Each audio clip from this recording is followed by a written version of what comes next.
Hello, I'm not sure if you can hear me or if you're able to even get in properly into the Blackboard Collaborate.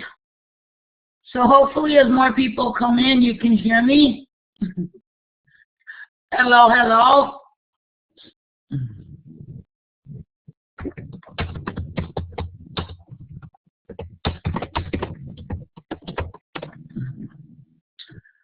Can everybody hear me? Okay, yes, that's what I wanted to see. Some response here. Good, hello, how are you all? Welcome, welcome. Glad you're all making it in. I know we're all getting used to the new platform for the website for the school. Okay, hello and welcome again to our usual Wednesday virtual class. We are now in week 11, and just as a reminder, we'll have week 12 and week 13 left of official office hours and virtual class. After that, you will be having your final exams. My understanding, they are starting the week of May 18. I'm not sure of your schedule. However, I know that our material will end in week 13, and in week 14, I will be giving you, well, probably before that, I'll be giving you resources and study guides for the final exam. I am waiting to get them, so as soon as I get them, I will pass them along to you. But hopefully you've already been using, okay, so that is the date, that is correct. So there'll be time that we won't be together as a class as you prepare for the final exam. But depending if the class is open, if you have questions, you can still post them so that we all can answer your questions, but there'll be no formal lectures. Again, that's only, we have week 11, week 12, and week 13. So that's all your required lectures for Wednesday that you need to participate in. And then the office hours I will also deliver, but week 14, we're not sure how much access I will have or you will have to the classroom. I'm assuming you will have access. I will still be posting material there, and if I'm able to and the discussion forum is open to me, then I will, of course, answer any questions you may have. But you've already done the midterm exam, so you should be familiar, or at least you know what to expect. You know what kind the exam is like, what the questions are like. So it's just a matter of reviewing again the material from the beginning of the session. The final exam is comprehensive, and that means it will cover all the weeks of material. So you could use the study guides and material you have for the midterm exam. And then as we approach this new material, hopefully you're making a list of the topics. Also, you have your reference for those optional exercises and the exercises. And I will again be giving you material for you to study from. And as soon as I get them, I will pass them along to you. Okay, so week 11. First of all, a lot of you already answered the this exercise for this week, so that's wonderful. There was a lot of information, but this kind of information that you're getting now is something maybe you're more familiar of or more familiar with, only because you maybe had to interact with this material as you used your computer. You had to maybe set up accounts.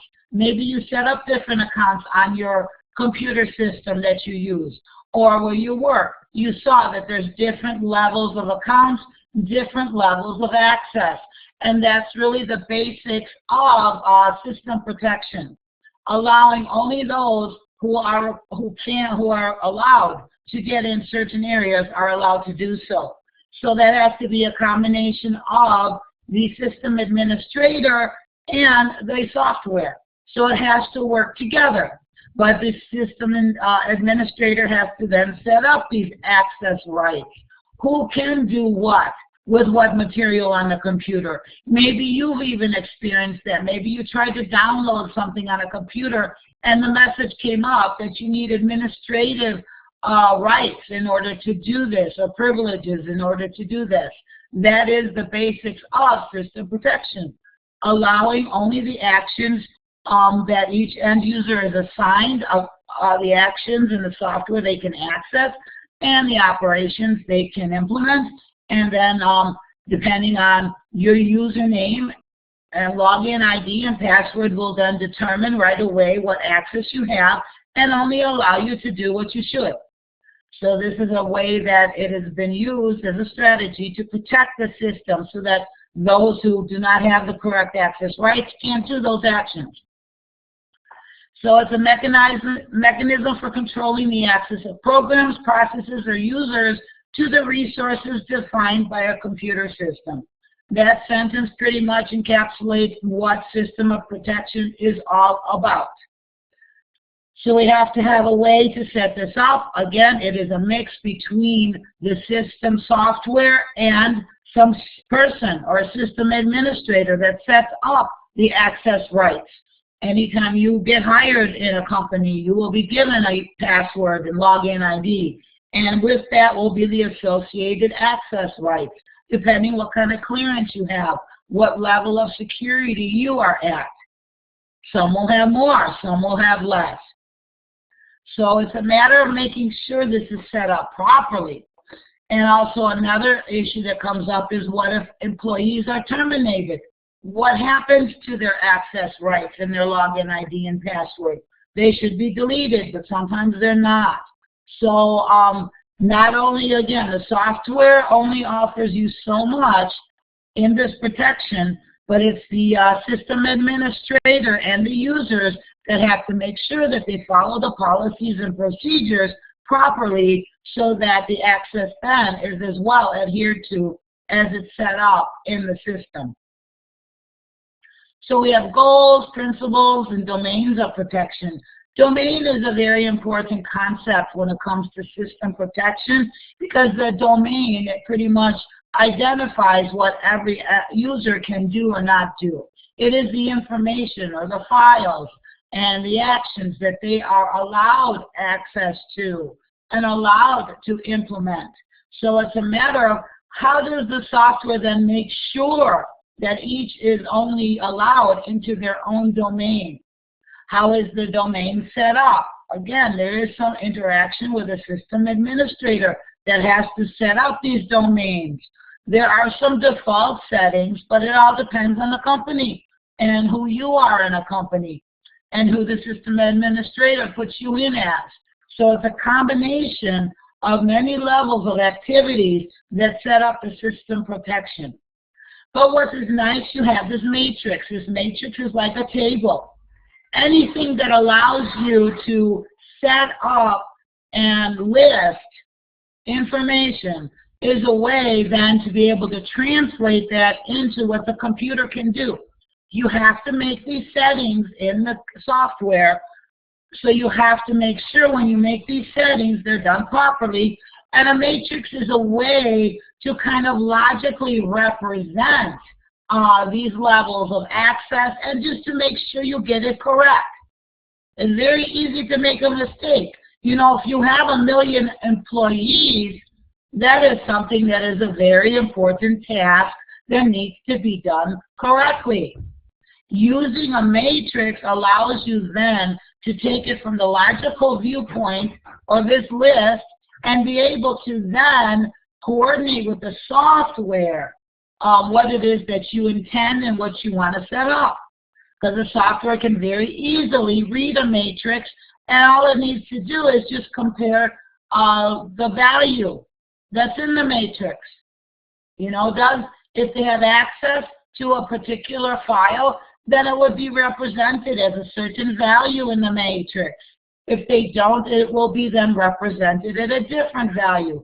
So your program, all it has to do is go through this matrix and compare the values to determine if there's access or not. So not only do you need to set up this matrix carefully to make sure you're not giving somebody access that they should not be getting, or by the reverse, restricting access to somebody that should get it, but also when there's changes. Now, changes need to be kept very carefully and also be properly implemented. Very similar to any changes in a database. You know, if you are making a purchase, you have an order, then it has to be changed that you owe the money for this order or this product, and that when you send in the money, then it's registered that you paid. So if it's not done carefully, you'll have a lot of unhappy customers or happy customers, depending if they make sure you pay or they make sure you, or you can slip through the cracks and then don't pay. But when it comes to security, it's very important that this is done properly. So we have elements, not only that the software has to be set up properly, also that the people who are setting it up do it properly. We do have elements of human error, and we have to have some way to check against those who set it up and check again to make sure it's entered properly. And when it needs to be changed, for example, if someone is terminated, it needs to be changed, and that everything is done on time and then set up correctly. Okay, so these were the chapters. That was the information that you needed to go through. You did have a video on access matrix and protection domains. So hopefully that gave you a glimpse into some of the strategies that are used when setting up the system protection. You had these assignments that you needed to complete. This one worked about Java. Again, when you're doing programming, a lot of your applications on a computer are done through a programmer. And then you have to also make sure that the programmer or the program interacts correctly with the system software. The program may make changes to these access levels. The program may make changes to the access matrix. You got to make sure it's done properly, and that whoever writes the program should have access and should make changes. And it's not a mistake that they go into it and make changes by accident. So it's very important that this is monitored as well.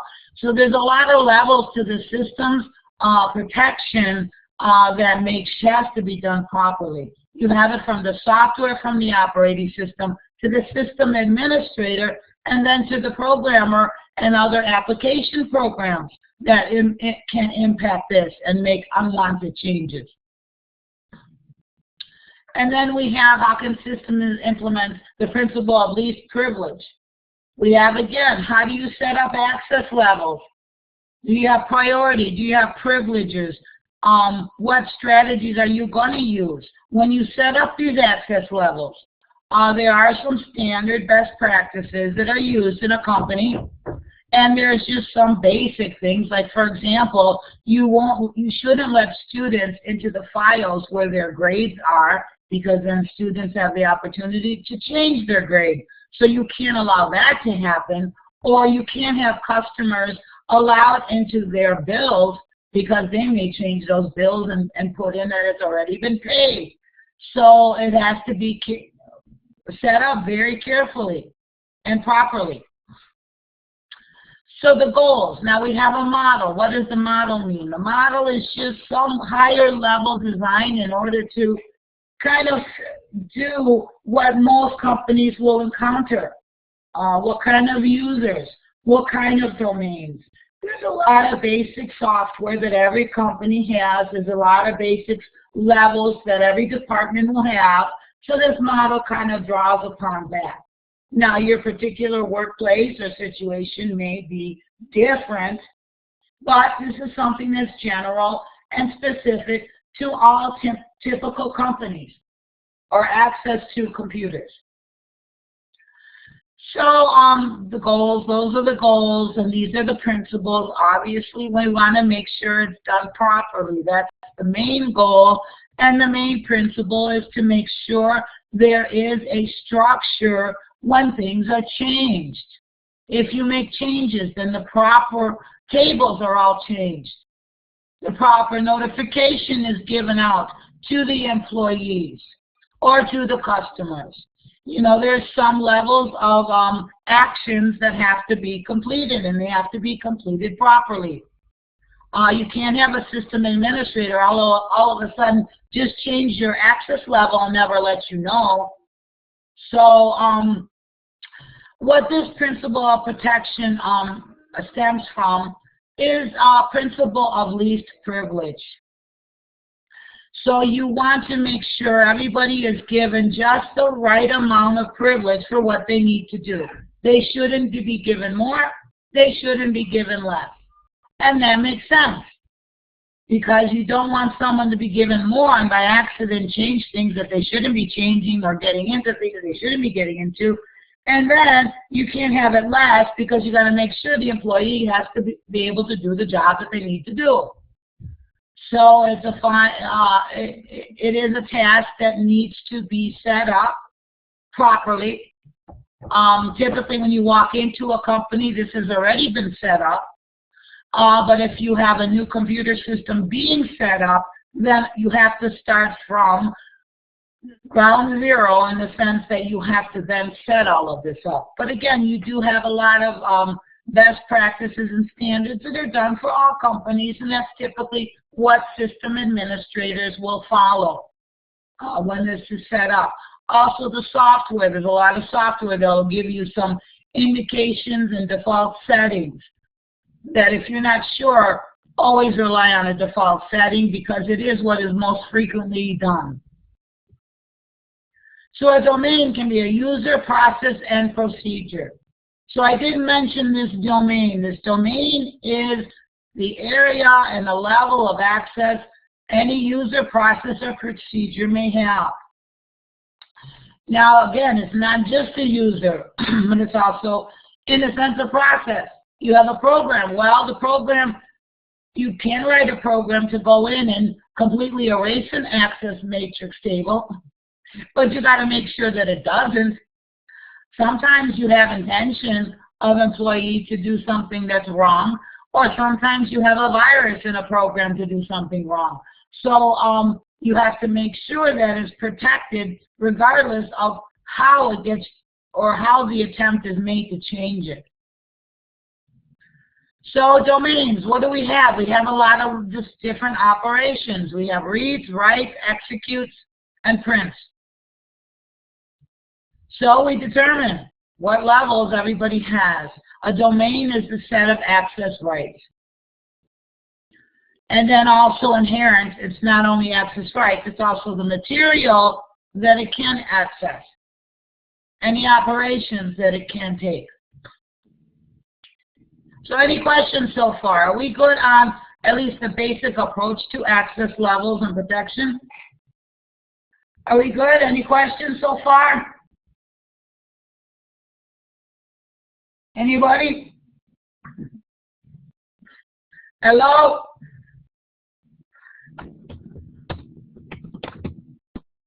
Any questions?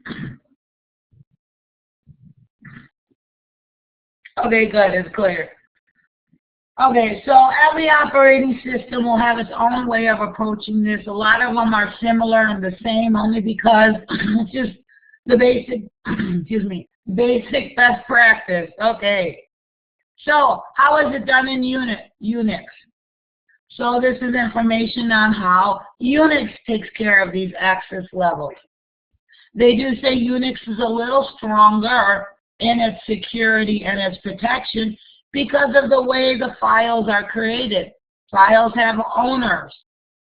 And just because it has an owner then restricts already by just the mere nature that it has an owner. If you're not the owner, you can't access it. So right away when things are created, it's automatically secure. That's different than if you create something and then you have to set up the access rights. So there's been, a lot of discussion on that Linux and Unix are a little bit more secure, only because they set it up right away by the way of having something owned. If there's an owner, only the owner can access it. That means if you're not the owner, you can't. But still, there's ways to get around everything. Now, we're getting back into a mathematical type of a logical objective view of this. And the reason why this is done is, again, computers are mathematical. Theories are mathematical in nature. So in order to come up with algorithms, and theoretical algorithms, you would put it into some kind of a mathematical logic. And right away, if you have taken any mathematics class, you would already have maybe visited what are domains. If you learned about matrices, or the matrix and matrices, you would have heard about domains. Or set theory, you hear about domains. So it is just a way of, again, identifying which area there is access or there is not access. So if you use the ring and hierarchical structure in order to then identify these domains, you can. There's a lot of ways. How do you identify these domains? Are you going to put it within a range? Again, it's a way of reducing it down to some kind of mathematical range or values. So then that's easy to say, okay, you have access from 0 to 10. Next user has access from 11 to 15. Or another user has access from 0 to 15. Once you start setting up these ranges and these ranges of numbers, then it's easy then to identify who has access or who doesn't, depending on these numbers. So again, it's just a way of reducing it in such a way that it can be put down as a value or a range of values, so the computer then can understand it and then determine, depending on the value, everybody can have a different value, but depending on what value someone has, will determine what domain they're in, and then what access or levels or rights they have. Because you can't just have somebody just say, okay, and do it for each individual employee. You have 1 million employees, you're not going to set up for each one. And then if you have millions of files, you're not going to just sit there and say, okay, this user has access to file 1, doesn't have access to file 2, and has access to files 3 and 4. You can't do it individually. So then you try to do this in a larger scale, and that's what domains are, giving it a range of values that send these access levels, and then you can it's easier than to set up access levels for millions of employees and tens of millions of files and software. So it's just a way and strategy then to let the computer automatically know by these values who should have what access levels and who should not. So this is an example of an access matrix. Once you put something in a tabular form like this and it has values, it's very easy to program because it is the data structure. Every programming language has a data structure known as a matrix, and it understands. It can then go through this table and then get values, and then it will check values that it receives as opposed to the values that a user is trying to enter in, or the values that are generated by the type of access they need. So it just kind of brings it down to a level. It can be programmed and it can be automatically done and monitored. You can't have it done individually for each user by a system administrator, so we have to put it in this form that it has some mathematical values to your level so that it will know automatically. This file has access levels of these numbers, and then it checks, do you have these same numbers so that you can access this file? So then it's an easy way for the computer to do the checking for you. So use of the access, that's exactly what I was mentioning about the use of the access matrix. There's values. The access will be determined if the value is there or not there. It could be as simple as 0 meaning no access, or 1 meaning has access. And then it will just check. So it's the access matrix design separates mechanism from policy. In a sense, it takes our world where we can understand it so we can set it up, and then it also can be understood by the computer so it can automatically check against what we set up to make sure that things are processed that way on the computer. Again, another access of, now this is an access matrix between files and also domains. So remember, we said access was between users, processes, and procedures. And then we have all the software or hardware that's on the system that should have access or not have access. And then if you add the level of networking, so you will have another additional level. Typically, you will have the networking operating system software take care of this when you are then working with additional, devices or software or servers. But the same strategy can be allowed. It's easy to work with tables. Once things are put in a table form, any program then can understand it. And if you can translate what you need to do by this table, then that means you can program the computer to do what you need it to do when it comes to the access level. Does that make sense to everybody? Do you understand this whole idea of a matrix? Have you had this in any of your previous programming or mathematical classes? Have you been exposed to matrices and how to program them? I guess you could say it's very similar to a spreadsheet when you start looking at spreadsheets and you have a row and a column. So it's just like accessing a row and a column. Okay, so if you go into computer programming, then you will have a class specifically going over matrices from, computing uses. But you can see, though, how it can be used by a computer. All it does is match a row with a column, get the value in a cell, and then if that value is the value needed, then the access or implementation can go through. So these are specific settings. I did mention how there's some best practices. And these are some of the best practices. This will come in as default values already set up. You can set up an administrative account in Windows 7, for example. And a lot of these settings are already made for you. But this is a way to look at how it's made. Actually, I believe this is still UNIX because we do have owners. So yeah, go through as you go through that, go through this matrices, understand what a matrix looks like. It's pretty straightforward in understanding it. So it's just a matter of the different types of tables and the settings they will have will then determine what levels of access. So you're going to translate the real world of users and files and access into this table.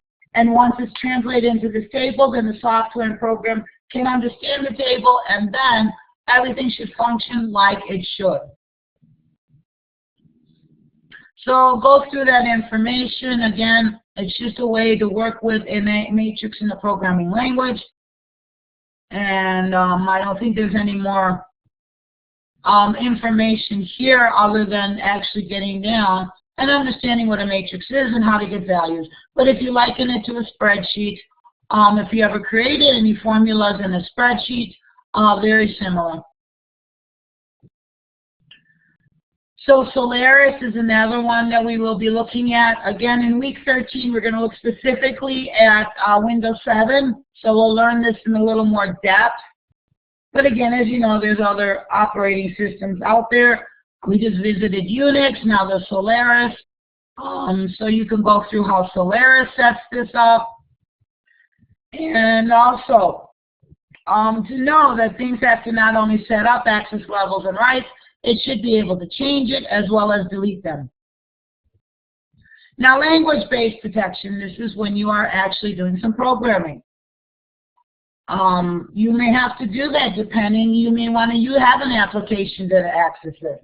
Typically, when you create an application in any programming language, you are still interacting with an operating system, but it's your program that's interacting with the operating system to do all the operating system tasks. A programming language cannot do it because it needs to have that level of access, such as an operating system. So instead of giving the programming language or the program application the access, the program application has to go through the operating system. So that is a way of keeping that protection intact. It passes along and just calls the operating system to do this task or that task. And then again, depending on the level of access that these program application has will determine if it can access it or not. So again, it's not just the users, and you have a login ID and a password, and you have to have certain rights and access, and some that you don't have access to. But also programs and applications are given rights as well, because they are interacting with the computer system. They are interacting with the operating system. So you can think of an application as like a user, because it's still accessing operating system functions. It's still accessing, levels of different levels of files and changes and updates. And sometimes you can have a user have access to an application, and the application can, for example, update a database, but that user can't. The user can't go directly into a database and make changes to a record, but the user can through the program, only because the program is interacting with the operating system, and there's some level of protection there. So there's different levels of how things can be done. In Java, you have the Java virtual machine. Again, you mentioned that you are doing some programming and will be doing some programming. So this will give you a glimpse. You know how the operating system functions. You know how things are done by way of the operating system. And then now you'll learn how programs can access some of that capabilities, or how it interacts with the operating system. It's not the user anymore. I mean, when you go into Windows Explorer and click on a file or a folder, it's looked to see, do you have access to this file or folder or not? Should you be allowed to view it? Should you be allowed to edit it or not? When you do your programming in applications, now the program is doing the same thing. Java will have, say you wrote a program in Java, and the program is trying to access this file.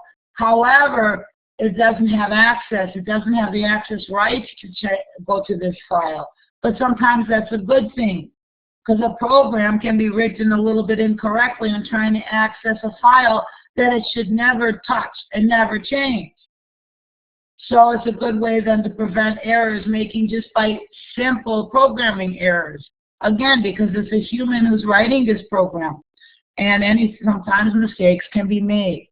So it helps to prevent against human error, not only by the user but also by the program, because humans create the program.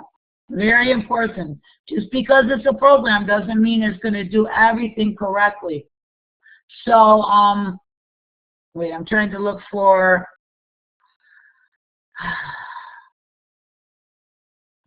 I was going to take a participation list. For some reason I can't find it here. Oh, here we go. Okay, let me just write down who's here. Again, because you do have credit for this.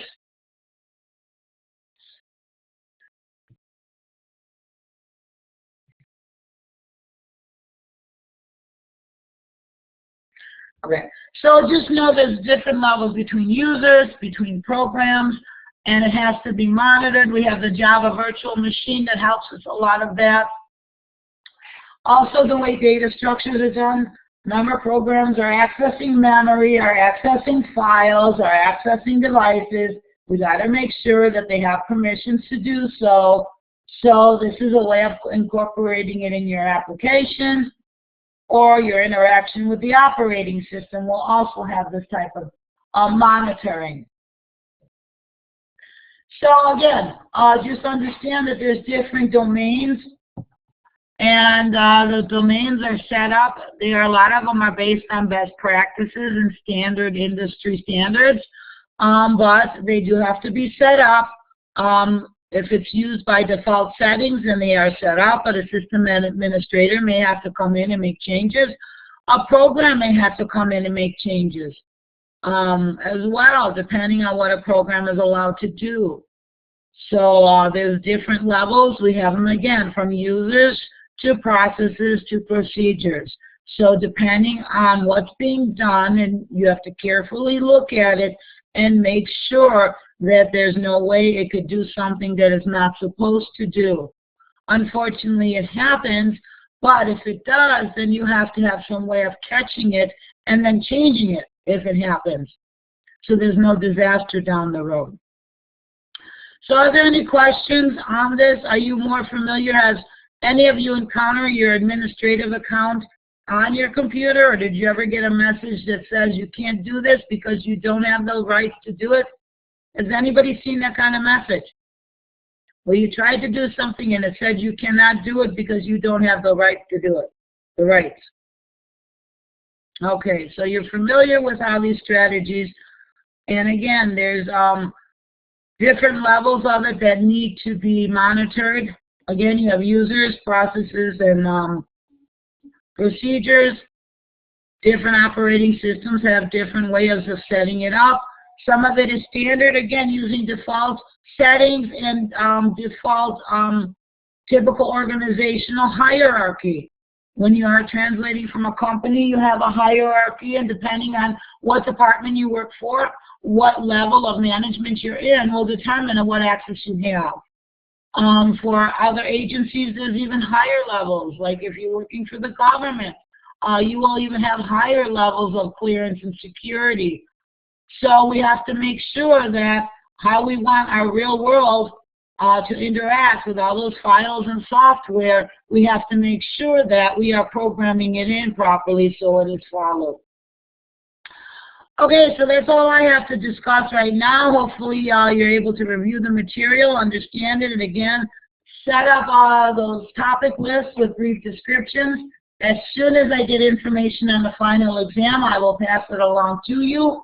I will perhaps at least start a discussion forum there with some of the material we have thus far, at least the midterm material. It's still there on the discussion forum, so if you want to go back and get the midterm study guide, you can go back and get it, and any of the exercises, and then we have a list of our new optional exercises, and I'll get you the exercises from the end of the chapter answers.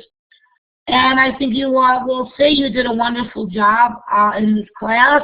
In the beginning, I know there was a lot of material, but how do you feel about all that material now? Do you feel you have a better understanding of operating systems now based on the first day of class, and now here we are, week 11? Do you feel more confident in your knowledge? Yes, you have a lot of knowledge, that's right. You did really well, and you really obtained a lot of good knowledge. And just know it's always, to keep current with your material. As I mentioned before, learn how to learn. Because when things change, new things come on the market, having a way and strategy for you to view the new material, to know the latest and greatest that's going on. Again, join professional organizations. Especially when you are a student, there are discounts, but I don't know if you have access. But for two main organizations is ACM, and that's software-oriented, and IEEE, and that's hardware-oriented.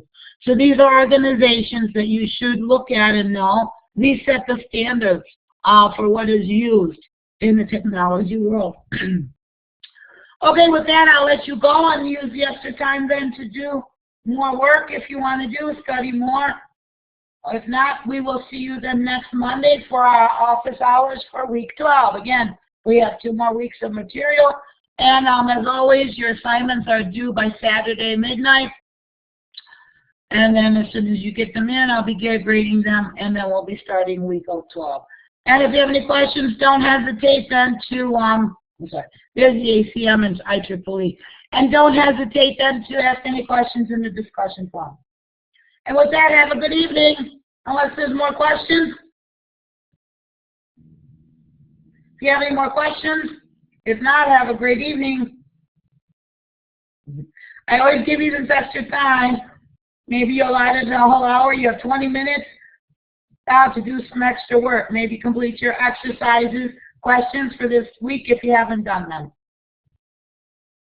Good. I'm glad you feel so much better. I know in the beginning you were overwhelmed, but now, 11 weeks later, see how much more you know now. So I'm proud of you. You all did a wonderful job, and I look forward to the wonderful job you're going to do on the final exam, because I know you'll do great. Okay, have a good evening. We'll shall meet again on Monday.